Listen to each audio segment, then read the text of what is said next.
মেসিকে ছাড়াই বিশ্বকাপ বাছাই পর্বের ম্যাচে উরুগুয়েকে 1-0 গোলে হারিয়েছে আর্জেন্টিনা। দারুণ এক গোলে ম্যাচটিতে ফলাফল এনে দিয়েছেন তরুণ আলবিসেলেস্তে ফরওয়ার্ড থিয়াগো আলমাদা। যদিও ম্যাচ জুড়ে আলোচিত দৃশ্য ছিল হাতাহাতি ও স্লেজিং, যার পরিণতি হিসেবে ইনজুরি সময় একটি লাল কার্ড দেখেছে আর্জেন্টিনা।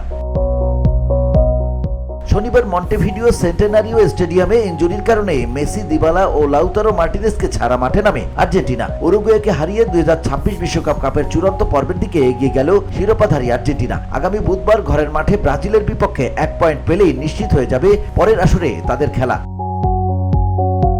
ম্যাচে বল পজিশনে উরুগুয়ের আধিপত্য থাকলেও আক্রমণের সুযোগ তৈরিতে আধিপত্য দেখায় আর্জেন্টিনা, কিন্তু গোলের দেখা পাচ্ছিল না আলবিসেলেস্তারা। প্রথমার্ধ ছিল গোলশূন্য। ডেডলক ভাঙে 68 মিনিটে। ডি বক্সের বাইরে থেকে দূরপাল্লার শটে আর্জেন্টিনার জয় নিশ্চিত করেন দিয়াগো আলমাদা।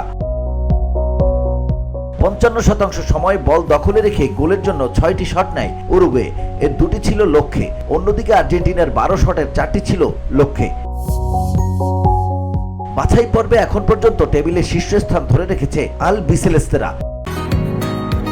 বসুন্ধরা, উত্তরা, বনশ্রী, কুড়িল ও বাড্ডা সহ রাজধানীর বিভিন্ন স্থানে অভিজাত ও অত্যাধুনিক মানের ফ্ল্যাট কেনার এক নির্ভরযোগ্য প্রতিষ্ঠান প্লেজেন্ট প্রপার্টিজ লিমিটেড।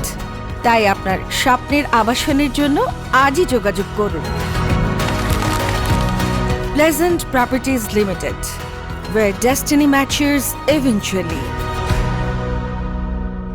13 ম্যাচে তাদের সংগ্রহ 28 পয়েন্ট। অন্যদিকে ইকুয়েডর 13 ম্যাচে 22 পয়েন্ট নিয়ে দ্বিতীয় অবস্থানে, 21 পয়েন্ট নিয়ে ব্রাজিল তৃতীয় অবস্থানে রয়েছে, আর 20 পয়েন্ট নিয়ে চতুর্থ স্থানে Uruguay. BOD Bangla news desk.